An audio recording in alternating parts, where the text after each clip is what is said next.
am your host, Indiana's own Dana Black, coming to you live. Yes, all the way live from Black Pearl Studios, where we talk about Indiana politics from the left side of things. Okay, today is the D-Day, unfortunately.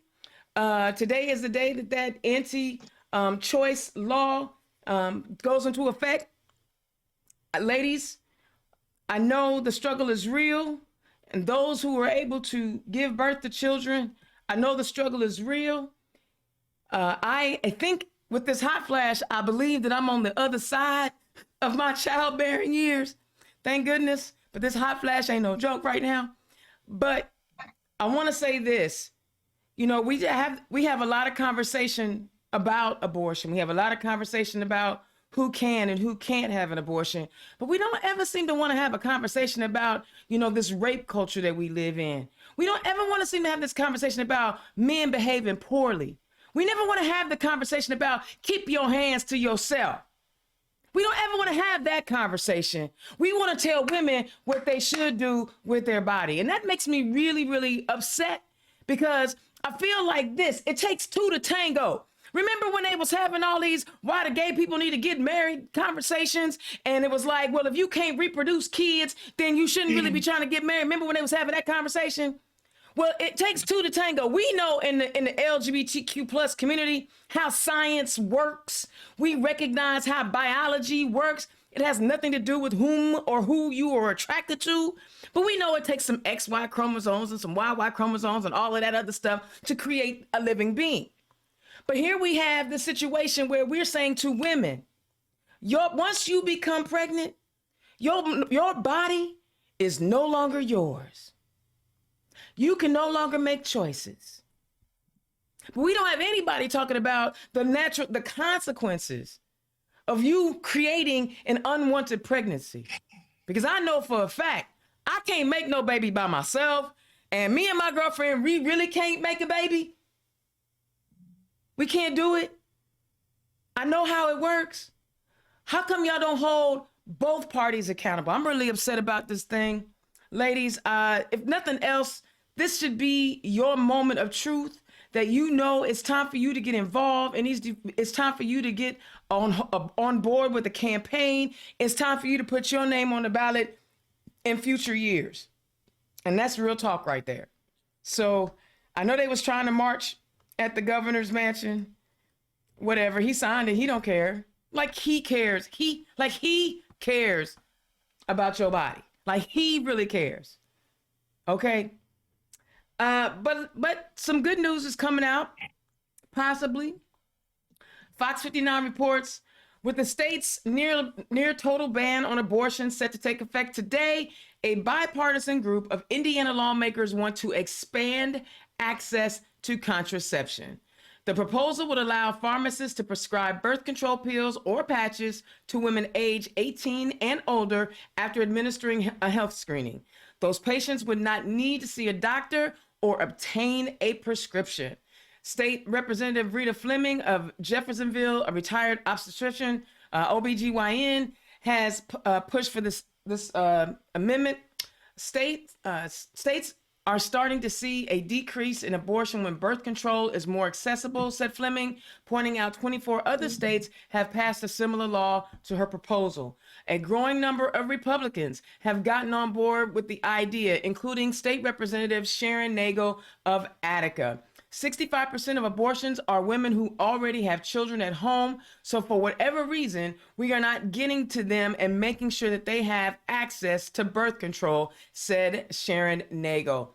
An amendment including this proposal failed by one vote during the special session, with many Republicans voting against it. Those who share concern on the House floor said they wanted additional vetting. This involves a lot more than it appears, says State Representative Brad Barrett, a retired surgeon who chairs the House Public Health Committee. There's a scope of practice issues. There's liability issues. Okay, check this out. You want to reduce abortions? You want to cut out abortions? How about cutting out unwanted pregnancies? Okay, again, why don't we deal with the real problem? Why don't we do some pre-pregnancy activities? Like, don't rape women and take some birth control. Those sound like good plans to me. Don't you think? Mm-hmm. Y'all forgive me if my common sense is kicking in when my mama told me common sense ain't so common. Don't worry about me. Mm-hmm. I'm be all right. Indy Star reports outgoing Marion County Clerk Mila Eldridge has been elected in a landslide victory as the new Marion County Democratic Party chair, making her the first Black leader to hold the position, according to party spokesman Jeff Harris. A party caucus was called on Tuesday. I was there to fill the former party KSB seat after she resigned earlier this summer. Eldridge won with about 96% of the vote. It's landslide. This is a win for all of us, Eldridge said, who campaigned for 2 weeks leading up to this election, said in her victory speech. Eldridge told Indy Star her priority as party chair would be voter participation and unifying the Democratic Party ahead of the November election. With a Defend Choice badge pinned to her suit jacket, she said that she refers to the upcoming election as a Rovember. I like that, Rovember, and believes the near total abortion ban passed in Indiana will mobilize Democratic voters, especially women, on the ballot. She ain't wrong. She ain't wrong. Mm-hmm. You know what? I wish her all the luck in the world as party chair of the largest county with the highest vote opportunity in the entire state, the economic hub of our entire state. I know some of y'all be like, I'm so sick and tired of everything being Indy-centered. I get that. I do understand. I am one of those people in the party who believe we ought to spread the love around 92 counties. Mm-hmm. However, truth is truth. If you don't turn out Marion County yet, you might as well hang it up. Democrats, if we don't turn out Marion County, you might as well hang it up. Okay, so congratulations. I am here for the help to get Marion County turned out so that we can alleviate some stress on some of those other counties. Because if you get Indianapolis turning out at around 65%, and we are by far a 75% Democratic county, we talking about 2008. We can do this. So congratulations, Mila. Everybody get on board, support her. She's got a lot of work to do. And plus, she's still running the campaign. There's a lot going on there. So everybody pitch in Indianapolis and support her in Marion County and get that turned out. All right. I'm going to get to my guests because you know what? We talking about abortion. We talking about women's reproductive rights. We talking about privacy. We talking about everything that speaks to who we are as women. But more importantly, we need to get elected to office. How about that? How about we run for office and get elected? Tonight is very unique. We have 3 women on the show tonight representing and running for 3 different levels of government. First up, we have Jeannine Lake, who is running for Congress in District 5. Jeannine, welcome to the show. Say hi to the people. I'm here. And then we have Katie Forte, who is running for State Senate in District 47. Can you say hi to the people? Welcome to the show. Hello, thanks for having me on. And by the way, the last name is Fort. You said Fort. Oh, my bad. Fort. Yeah. Fort. No problem. My bad. My apologies. No problem. You know what? It was something about that E on the end. Like I just wanted to give you like a but your name is Fort. I'm going with that. And someone who has been in my life ever since I started running for office, someone who has been a mentor, someone who has been an encouraging voice to everything that I've ever wanted to do, never been anything but a positive influence on this thing that I do for the Indiana Democratic Party and Indiana Democrats all around, someone I adore and I'm crazy about. I don't get to see her enough. I'm giving her flowers because she deserves every one of them. She's a fighter. She's a star. She wears many hats. Y'all give it up for Roxanna, Lucas Murray, who is running for Jackson Township Board. Welcome to the show. You're making me blush, but thank you. I admire you lie, and all you do. Y'all, this is a unique day, and I'm so grateful that all of you are on the show tonight. And before we dive into each of your campaigns, let's go around the horn, and we're going to start with you, Jeannine, from the federal level. Talk about what today means for Hoosier women and what you think we should be doing to change the trajectory of this conversation. Well, thanks. First of all, thank you so much, Dana, for hosting us all tonight. I appreciate it. It means a lot to me what you do for this state and what you do for women and for bodily autonomy and equality and for so many disenfranchised, disinvested, and really just ignored communities. You've done that for a long time now. And as a person running or not running, it really means a lot to me. And I know that you work very hard. Thank you. So I want to say thank you. Yeah, I woke up this morning and I had the pit in my stomach, and it was a dark day. I mean, we knew it was coming. We knew September 15th was on the calendar, and that they weren't going to change their minds and suddenly decide that women weren't second-class citizens and people with uteruses mattered. And today came. So from here, we go on, we fight. We make sure that that the elected leaders that created and established and approved and voted on this bill and got it through this past summer, we want them to know that we will not stand by quietly, that we will do everything we can to fight the legislation. And hopefully on November the 8th, we can see the results of that.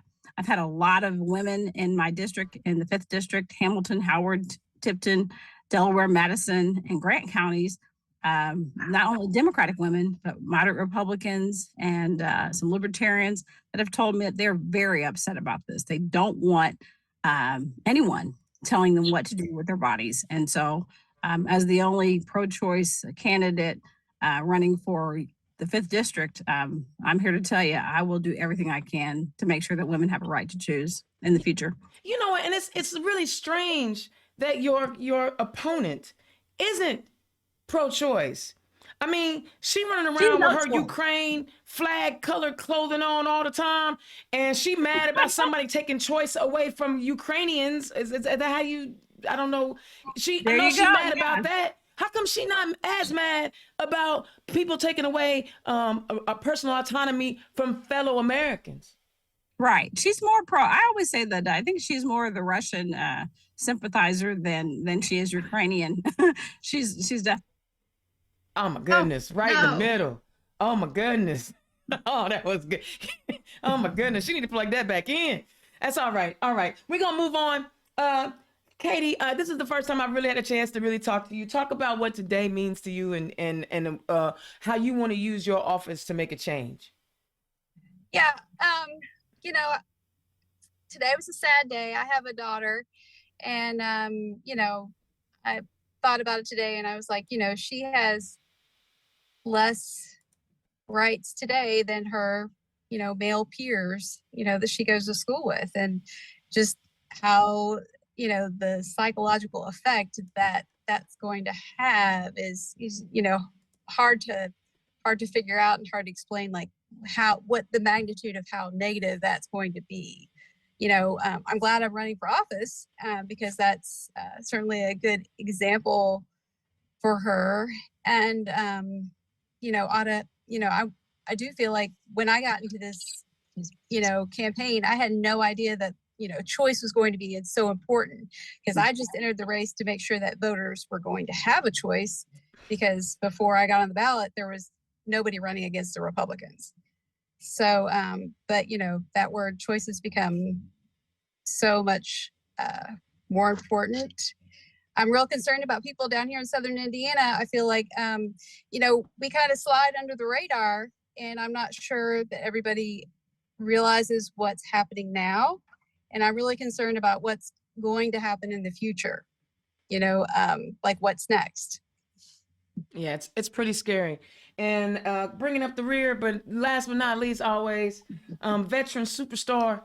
Tell us what oh, it's gonna be like that all night. Oh, I'm sorry. you didn't know, did you? You didn't know I was gonna love on you like that. I didn't, no. You know, But listen, thank you. and let me explain why. There are very few veterans in the game. Most people give up. They don't stick around long enough to see things through. And you've been in this fight wearing many different hats for a long time. And that's why I have, and I'm not saying I don't respect my other guests, please don't take it that way.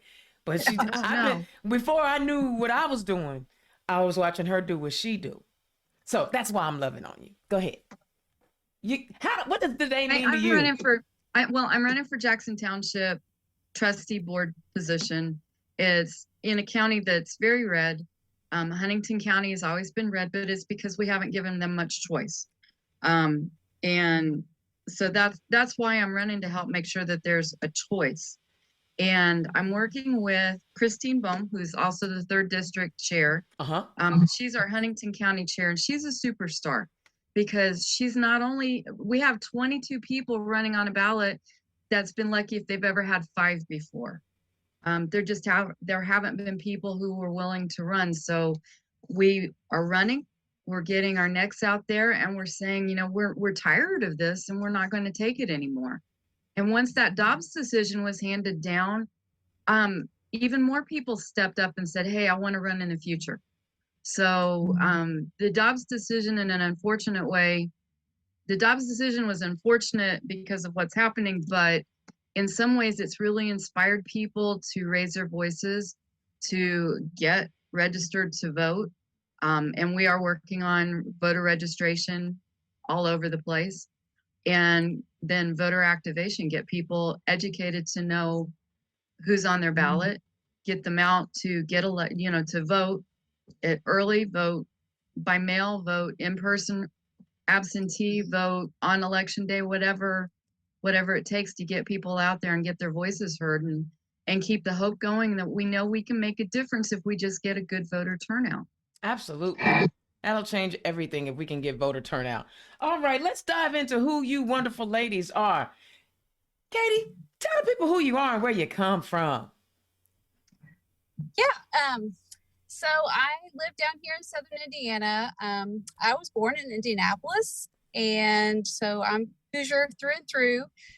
Gradually, my family, migrated to Brownsburg, and then we moved down here to Floyd's Knobs, and then I now live in Corydon, Indiana, with my family and my 3 kids. I love it. I love it. So, okay, wait a second. You moved from Indy, which is, I get that. Some people want a much more quiet life and they like more green than they do concrete. I get that. But what was it? What was it about your upbringing that made you be civically engaged or civically conscious? Yeah. Well, I come from a family of like teachers and nurses. So that's just kind of been always in our makeup. And, I taught school for many years in JCPS in Louisville, Kentucky, which is right over the Ohio River. And, I have a passion for, kids and teaching. And I actually got into teaching because I really wanted to do social work, but I thought that would be like the best avenue for me. Really? Yeah. And for a long time, it was a great, I really felt like teaching was social work, and at its heart, it is. But I would say that, one of the issues is that, the more the politicians got their fingers in the mix, the harder it was for me to exercise my professional judgment and expertise to do what was right by the kids in my classroom. Yeah. So let me ask you this. Is there a reason why you decided to teach in Kentucky versus teaching in Indiana? Yes. They pay more. Really? Wow. Yeah. Wow. Ain't that something? Yeah. Go figure, huh? Right? Yeah. And I imagine if Indiana could match what they pay in Kentucky, right, you would probably be more than happy to teach Indiana kids, right? Absolutely. Yeah. And okay, Jeannine, you're going to stop texting now. I'm gonna throw that phone over there because it's messing up my show. Anyway, so what made you decide to put your name on the ballot this year? So I have been active with the Harrison County Dems for a while, and they were looking for somebody to run. And they, the Senate caucus, Evan Robbins came down, and he was in a meeting with us, and he was like, look, we've got this candidate running, and with the redistricting, everybody was really confused about what was going on. And I can tell you that story now if you want me, or I can wait till later. Okay. So what happened is that Aaron Houchin decided to run for Congress. in the 9th district. Right. So she quit her job early. And so then that left an opening. So they caucused in, the Republicans caucused in Gary Byrne to fill her seat. Now, Ron Brooms represented the old District 46, that was like New Albany, Clarksville area, and he retired, and Kevin Bayline was caucused in to fill his seat.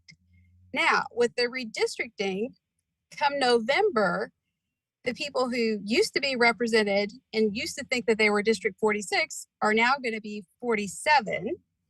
And so the guy, Mr. Byrne, is going to be, he's running for District 47, which is also what I'm running for. And it would be the majority of Floyd County, all of Washington County, and all of Harrison County.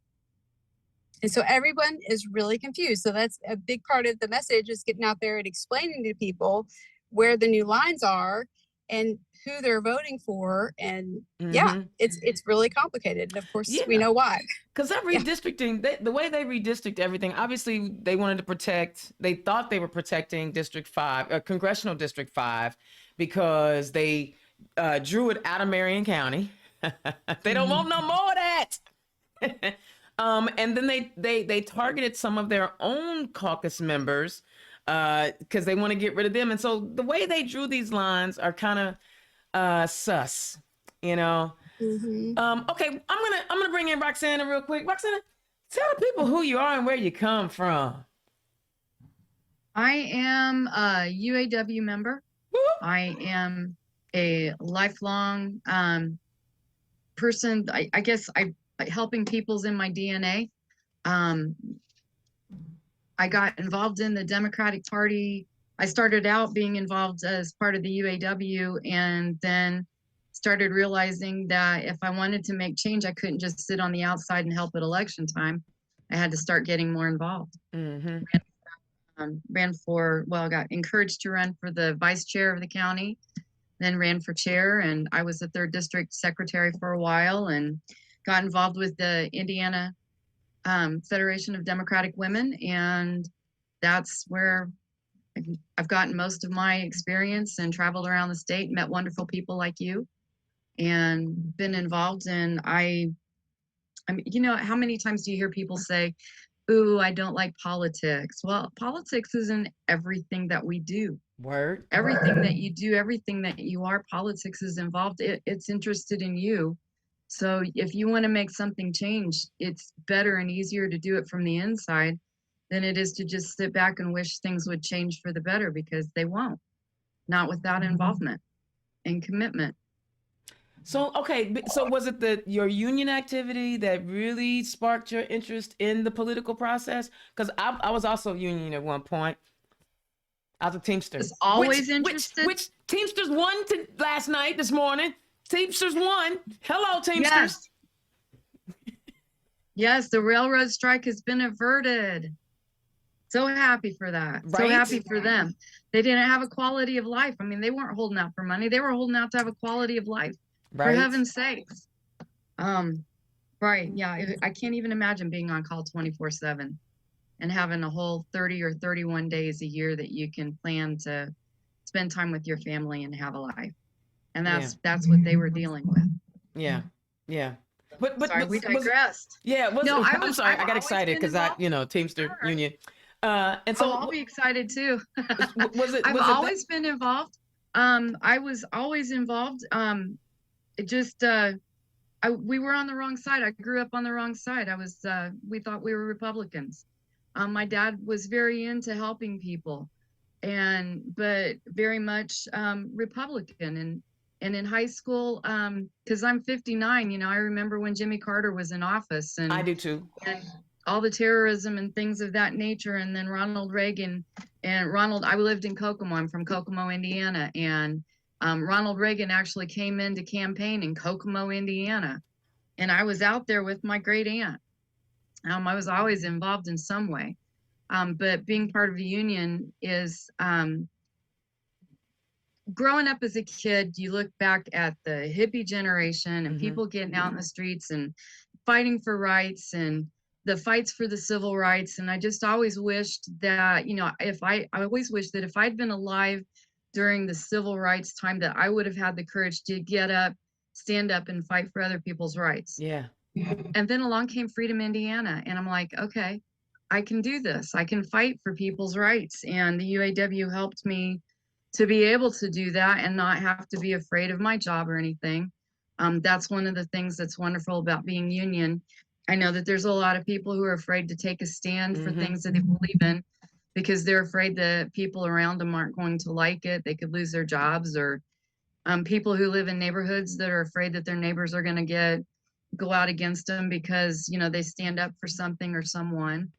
And I'm wherever I go, I'm with my union family. That's what's up. All over the state, all over the nation. I'm never alone because there's somebody that's union around me. Absolutely. And if I need help, I know that my brother or sister is going to help me. Absolutely. And that's it. I mean, solidarity, it drives me Absolutely. crazy that, and feel free, Katie, if you want to jump in on this as well.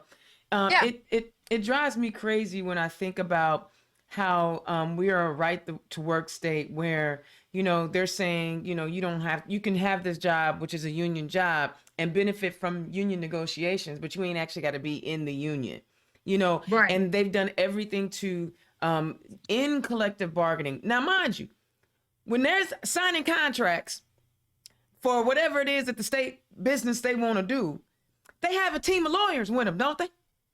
Absolutely. Isn't that collective bargaining?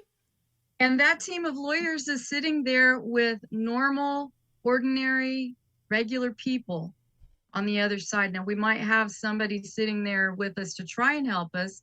That's a legal mind to try and pay attention to those little things that they try to legalese things. But they set the lawyers up against regular people trying to negotiate. Well, the best I mean, possible not even just solution. not even just during union negotiations. If they're trying to sign a contract with a third party entity to do services for the state of Indiana, they're negotiating it, right? They're negotiating the terms. They're negotiating what it looks like, right, Katie? Whenever they go into business. Yeah. And actually, that's one of the things that I noticed too is really different from, Kentucky and Indiana. In Kentucky, we have a great teachers union that is, has all of their collective bargaining rights. And in Indiana, you don't. And in Indiana, the teachers can only bargain on wages. They can't bargain on things like class size or health and safety issues. And those things really matter.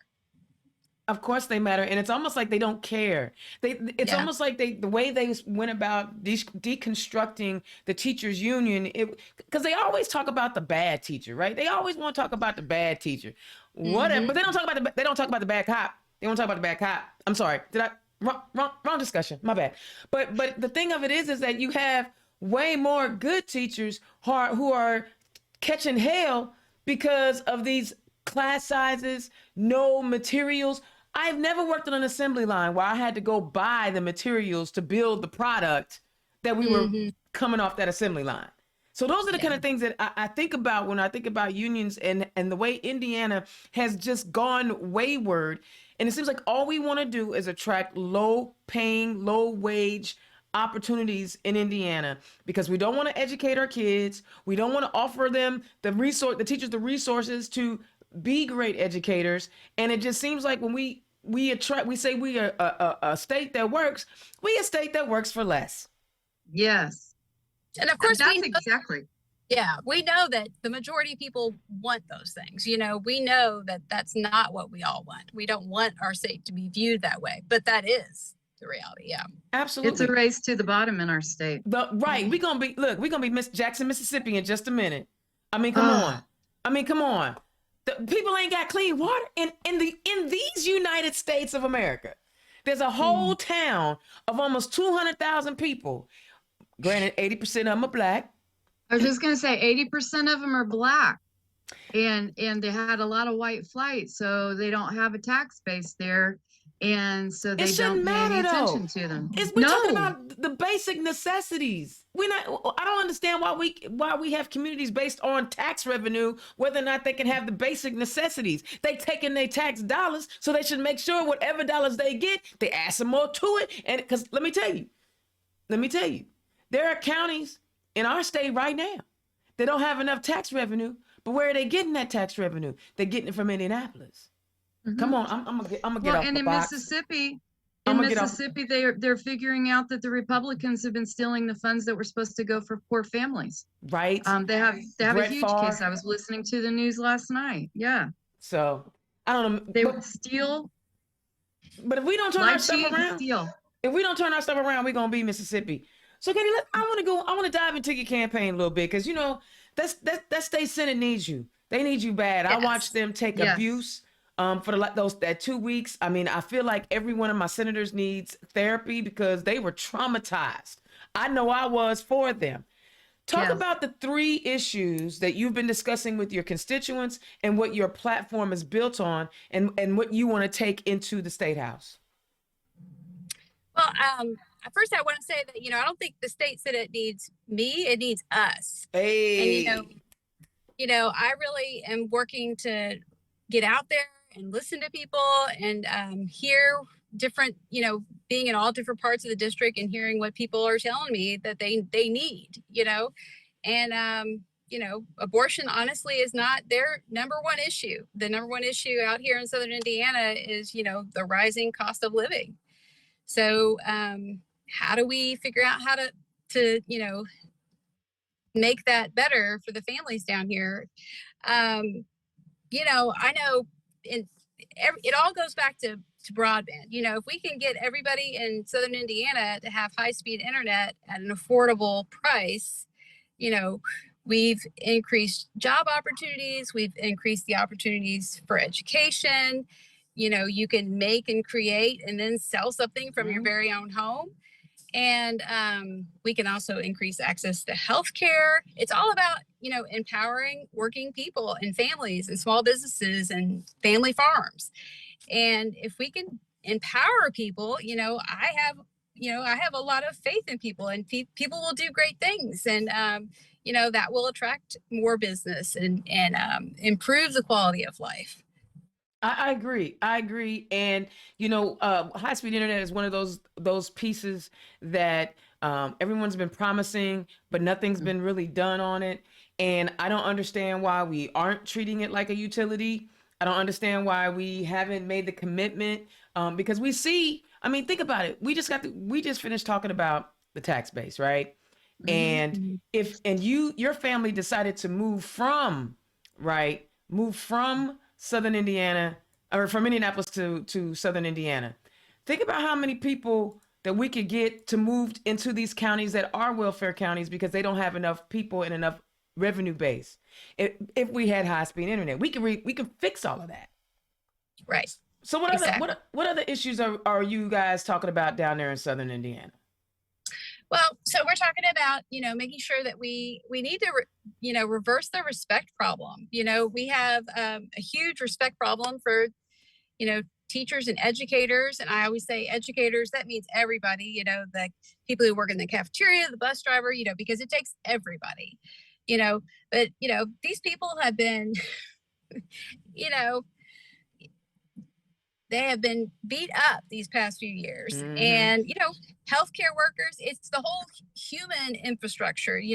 I feel like police have gotten a bad rap too, and with the whole permitless carry, I feel like, they've been disrespected. Their jobs are now less safe. I feel like our children are less safe. The number one cause of death for children is guns. Isn't that crazy? And I believe I'm not trying to take anybody's guns away from them. I'm just saying it's just a fact. And, common sense gun measures are, we have lots of guns down here in Southern Indiana. A lot of the district is very rural. It shouldn't be too much to make sure that we keep our children safe from those guns and that we're, storing them safely and, that the police have what they need so they can tell, at least have some measured way they can stop someone on the street and be like, do you have a permit, for your gun? Absolutely. Absolutely. I mean, and that's a clear indication that those folks who are elected to office are not listening to the people who they're supposed to serve. Right. And it's a big problem. So that's a problem throughout our state. Oh Nobody my God, wants yes. to listen. And They don't want to listen to their constituents. They don't want to do what the constituents need. They talk about being right to life, and then they let guns go crazy. That's not right to life. No, Mhm. no. They're pro-birth. We know that. Pro-birth. Right. That's it. Because once you're behind get here, you on your own. They done with you. Yeah, they don't want to feed you. They're pro-birth because they can keep you in poverty that way. Yeah. They can keep you under their control. And you know, in the whole attacks on teachers, I've never understood. I never had a bad teacher. Never. The students going into the classroom with parents who have the attitude that, you know, teachers are bad and public school is bad, and that's crazy. Our public schools are wonderful. Our teachers are fantastic. They're highly trained. They're well educated. They know what they're doing, and just leave them alone and let them do their jobs. Yeah. Yeah. I mean, think about it. Public school teachers sent people to the moon. Yes. Think about that. Now all of a sudden, public school teachers are horrible.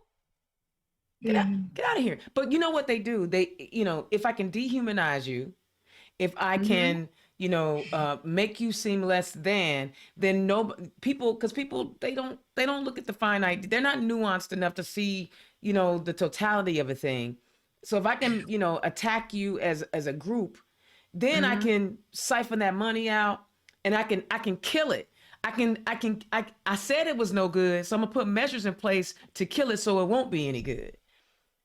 Yeah, And I think there's Go a ahead. big emphasis on boogeyman issues that aren't Yeah. real issues, because those are really cheap to solve. You know, they don't take any money, you know, to, you know, solve that problem. You know, if I know down here, you know, they are very, you know, CRT, it's a boogeyman issue. You know, it's not real. It doesn't, you know, so if they can keep talking about things that aren't real, it's cheap to solve problems that aren't real. Exactly. And I've yet to hear a teacher talk about their curriculum contained CRT.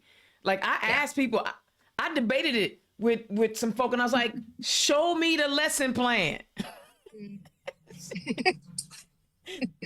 So You know, the Roxanna, biggest, what's the biggest problem? If we don't know our history, we're doomed to repeat it. well, and see, that's not even it. It's like, No, it's not. that's not even it. It's not even about the history and learning history. It is, I know if I can get y'all riled up and get y'all all liquored up, I'm gonna scare Yes. people. I'm gonna intimidate people, because my rule is real. I mean, the idea that people are going into school board meetings and screaming and hollering at school board members, or that they feel like they can intimidate people and call their house. Because again, if I can get you to step away, I can put my people in place, and I can do what the hell I want to do. You know what I'm saying? It's not even about the thing. It's about how do I control the masses. And unfortunately, because we've had poor public education, because they keep defunding it, we got a lot of people that don't know nothing. They can't process properly. They don't understand how to disseminate information properly. And so they just follow suit. I ain't gonna lie, there's a lot of not so bright people. You see how I It's pulled that years, back? it's years of forcing teachers to teach for tests rather than allowing teachers to teach people to have critical thinking. Come on. And when they don't have that ability to critically think, they can't disseminate or work with information. They believe anything that they hear. They don't know history, so they believe whatever they're being told must be the right thing. It's been it's like a whirlpool. It's just sucking us all down. Absolutely. Indiana's on Dana Black, turn left. Hey, listen, if you guys are liking this conversation and you are engaged in what these beautiful ladies are talking about, please click on their donate link. Donate to their campaigns. Unfortunately, it does take money to run these campaigns. So please, please, please click on their links. Give them $5, $10. It's right there, right down below. Please just donate. Okay, Roxanna, what is a Jackson Township board? Talk to us about that. So you have a trustee that is supposed to be helping people. The township board oversees the trustee to ensure that people are getting the help that they need.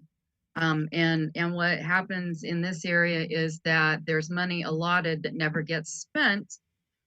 These people are getting paid to do a job and nothing's getting done. And people that need help are just, you know, falling through the wayside. When you have all one party watching one party doing things, then, you know, more for us, less for everybody else. That's always been my concern. And people don't know how to get a hold of help, where to go for help.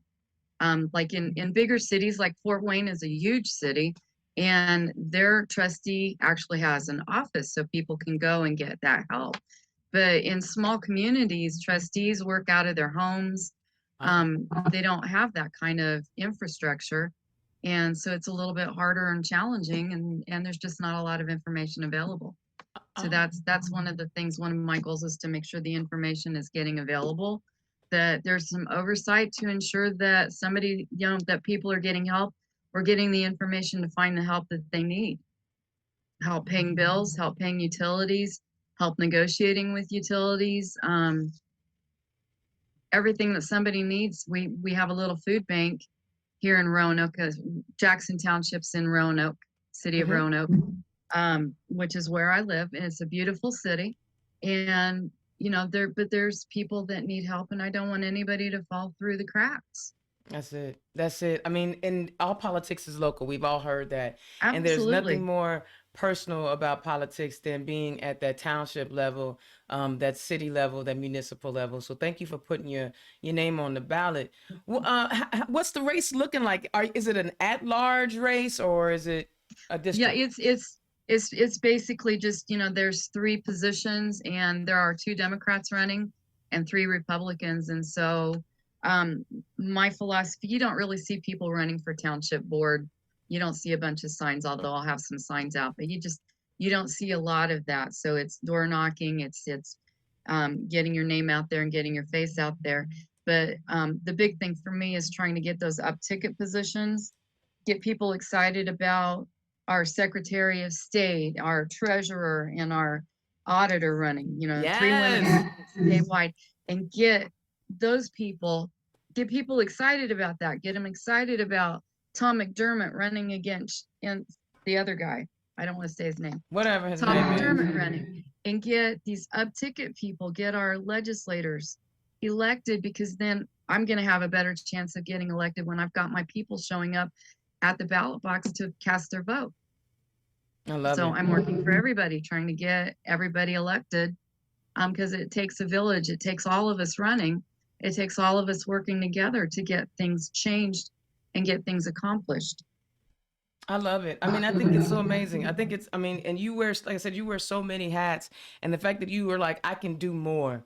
And people, this is what we're talking about, right? Here we have a teacher who is comfy in her Kentucky contract. I want her to come home. Ooh, that's okay. I understand. Listen, I don't begrudge nobody for what they do to take care of their family. But just think about it. That's an amazing teacher that we don't have in Indiana. Yep. That's what I want y'all. I want y'all to be angry about that. Not that she's making choices about what she should do for her and her family. I want y'all to be angry that, dang, here we have a wonderful person who could be teaching Hoosier kids. But this year has been quite interesting in that we are, those of us who are insiders, we've been watching how the other side manipulates people. When you're out in the community, Katie, and you're talking to the people in the community, what are they? I know that they're telling you that, the cost of living and things like that, but what are they saying they want from someone who is representing them? Well, I think most of the time I'm met with shock, that I'm actually knocking on their door, and, that I want to hear, what their concerns are. And so I feel like, that's my job as state senator. I'm going to be the state senator that, they're like, oh yeah, I talked to her, or I ran into her over there, and so I'm out there, I'm listening to people, and it's about, I think, connecting the dots, because I think down here in Southern Indiana, we just kind of fly under the radar. And I think that, we have a lot of federal dollars coming into Indiana, and we need to make sure that we get our fair share down here. Yeah. And that we benefit from that. I think that's right. One of the things that I've always recognized is that the funds are not evenly dispersed through the state. No. Don't get me wrong, and I know that there's some people in the Hamilton County who will disagree with me, but I just found it odd that when they giving out extra monies, they giving it to Hamilton County, the wealthiest county in the state. They don't need no extra. Yeah. I know I'm Hamilton pretty. County. Y'all know I love you. Y'all know I love y'all. Technically, y'all know. We do. We do need to build our infrastructure throughout the state. There's nothing more frustrating than traveling from Fort Wayne area's northern, traveling into southern Indiana, and you don't have cell service or you can't get reliable computer service. And how are people supposed to do better?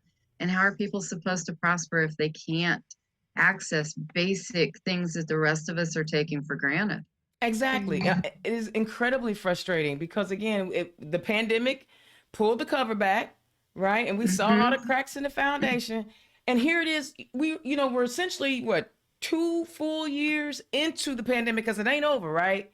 Right. And we are not taking the steps to remedy the problems that were uncovered. Right. That's why we got to send you to that state house so you can, Yeah. shake a knot in them or something. Shake. Well, because you care about people. Right. I mean, can you imagine some people have never met a legislator before? Exactly. Because they're too busy to talk to you. And you can't be too busy to talk to your people because those are the people that are sending you. That's who Exactly. you're there to represent. Service. Yeah. Yes. And I find it Caring about interesting that, people. some of our representatives, you're right, they you can't even find them. Mm-hmm. Now, I'm a little bold, but then I also have good people to represent me, so I see mine all the time. I feel Yeah, bad. right. I mean, all of mine. I even see my mayor, and he got like a whole security team. Well, and when we had a Democratic senator, I met Joe Donnelly and talked to him anytime I wanted to. Yeah, Mhm. me too. Mayor Pete. Mayor Pete, we're on first name basis. I mean, I still call him mayor, but he's secretary now. But Right? we meet our people. We can meet our people and talk to them as ordinary people because they care, they're compassionate, they have empathy. We just need to get them elected. Yeah. Mhm. And that's the thing. And how do we, down in Southern Indiana and in rural Huntington County, how do you get folks to see that you guys are valuing their life existence versus them just tuning out as soon as you say you're a D? All of us are lifelong activists, aren't we? We're Mm. busy in our communities and involved with people. And then when we start running for office, but I think if you're not active, if you aren't active and you're thinking about running for office, get involved in something. Habitat for Humanity, work with the food bank, get involved in your community, start getting to know people. It is all grassroots. Just like you said that the grassroots donations, the small donations, people think, well, I'm not going to be important because I don't have $100 or hundreds of dollars to donate. So how can I help? And if one thing that Obama taught us is that, $5 contributions add up. Absolutely. Small Bernie Sanders. contributions make a difference. Bernie Sanders. I mean, Act Blue Yes. blew up because of Bernie Sanders and his $5, $10 donations. Yeah. Absolutely. But And even that, even I mean, still, like, you're in these communities and they like I know that there's just certain places in Indiana, they're not gonna receive me. And if you know the truth, then you can live in the truth and you can figure out how to work things out. So Mhm. that there are just certain people that just close you out. But these are your neighbors too. So how are you, trying to get them to hear you? What are the things that are resonating with them that you say? Because you tell them you're a D. I know what's happening. Katie, tell us how it's working down there.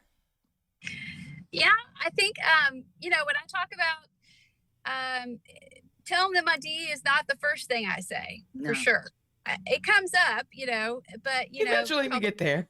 yeah, we do. I mean, but the point is, let's talk about freedoms and let's talk about protecting our freedoms and how as women we're losing our freedoms, or people with uteruses, we're losing our freedoms in the state of Indiana. Let's talk about the fact that our kids are losing their freedoms to like feel safe at school and learn, and all of this is very real. And then there are things that we could be doing, like offering, in Indiana they charge for textbooks. There's no reason we need to be charging people for textbooks. Those things could really hurt people who are just trying to get by. And free and reduced lunch, I mean, everybody who goes to school should have lunch paid for. Parents shouldn't have to stress. I mean, I remember one particular year, my youngest was eating breakfast and lunch at school, and I dreaded getting that bill every month because it was a lot of money. And I'm like, here I am sending him to public school, and I'm having to pay all this money for him to eat. And but he had like a 2-hour bus ride there and a 2-hour bus ride back, and it's just we have got to fund our public school system 2 better. hours. Yeah. That's a Well, long wait. time. Why is any child riding 2 hours to school? And I know here locally, like they're having like, the bus drivers get sick and they don't have anybody to replace them. So then those kids don't have a bus ride. So then those parents have to scramble. And yeah, it's just, we've got to start treat those people better. And yeah.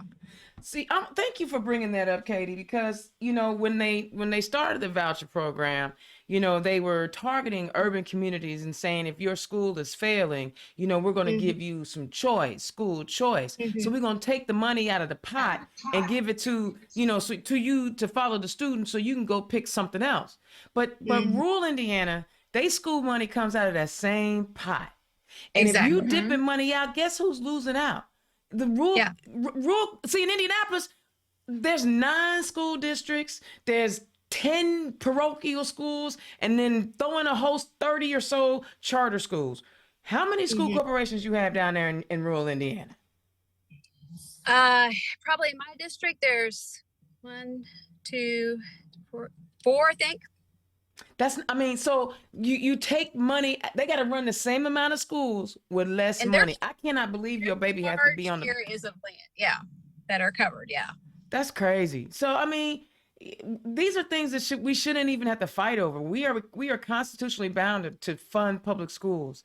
And the fact that we have people who are elected to office they're like, I'm going to make sure my kid gets what they need, but your kid, I don't care. Right. That's crazy. All right, we getting closer to end, and I want to make sure that I give people an opportunity to find out where they can find you. Katie, tell people where they can find you so they can donate to your campaign or sign up to be a volunteer. Yes, please. We need boots on the ground here in Southern Indiana, and that can be like texting or writing postcards. You don't even have to be here in person. So it's Forte, FORTE, for southernindiana.org. And do you have any events coming up or any fundraisers that we can share with the people? No, I don't have any fundraisers. I'm making my rounds around town, but no, I definitely, no fundraisers on my horizon, but I need them. Okay, well then y'all click on her link. This was a fundraiser. Yeah, click on your link, click on her link, donate to her campaign so that she can, get those yard signs, get those mailing pieces out there so she can get those door hangers so that she can, buy snacks for her volunteers, all that kind of stuff. That's what that money goes for. If she ain't using it, she ain't getting rich. She's using it to try to improve your life, right? Yeah. All right, Roxanna, tell the people where they can find you. You can find me in lots of places. You can find me on Facebook, and you can find my Act Blue there as well. Roxanna for Roanoke, Roxanna Lucas Murray. You're going to find me tomorrow night at the 3rd District fundraiser for the 3 statewide women candidates. I'm active and I'm busy, and I'm supporting women everywhere I can. That's like I said before, that's my big thing, is supporting women and getting those up ticket races voted on so that they will carry me along with them. And I'll be there with you tomorrow night. I'll be there with you tomorrow night. Do you have any fundraisers coming up? No, that I'm not. Okay, I get that. Just the word of mouth and the Facebook thing. A township trustee board person, it's not that kind of a bigger job. I want the money most of the money that gets raised around here, I want it to go to the state legislative positions and the statewide positions. I'd love to get carried along. I want to get elected, but I really want to change out the people in the legislature, and I want to try and keep the less reasonable people from being elected. And that's the choices for the positions around here are the people who believe the lies and the fakes and I don't want those people to get elected or reelected. I want to replace them with some reasonable people who believe in science and believe in public education and believe in common sense gun control and believe that women should have the opportunity to decide what they're going to do with their lives and have good, safe health care. That's it. Those are the things that matter to me. You said a mouthful right there. I'm telling you, that's more than enough. That's a servant leader right there, y'all. So now you heard why I was gushing on her earlier, right? Yeah, I'm running. I want to win my race, but it's all about helping other people. Thank you two ladies so much for joining me tonight. I know, Katie, you got to run. Jump into another event. I appreciate you taking time out of your busy campaign schedule to come talk to the people at Turn Left. We're going to make sure that we support you the best way we can. So good luck to you. Roxanna, I'm going to see you tomorrow. I'm looking forward to it. Hey, guys, yes, I'm going to be in Huntington County tomorrow night, but I'll be back in Indianapolis Saturday morning so that you guys, IDAC is having our town hall series, the third of our town hall series, where we have you can come and talk to our Marion County candidates.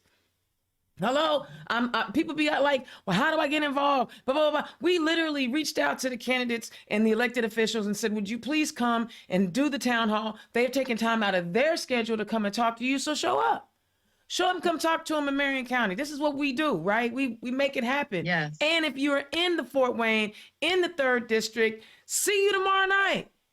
Come hang out with me. I'll be in the spot. I love driving up north. And Fort Wayne, Allen County Democrats, you turned out last week. Your event was amazing. I really had a good time up there as just a guest hanging out with the team. And Derek Camp, you're doing good stuff. Again, District 3, Christine Bohm, you are knocking it out of the box, girl. What? I'm just going to say this so everybody know. That's my girl. Keep on messing with her. Keep on messing with her. Y'all don't want this smoke. All right, Indiana's own Dana Black. I got candidates on all the way to the end. We want you to support these folks because we're trying to make real change. We are the change. We are the change that we're looking for, okay? All right, Indiana's own Dana Black. I'll holler at y'all next time.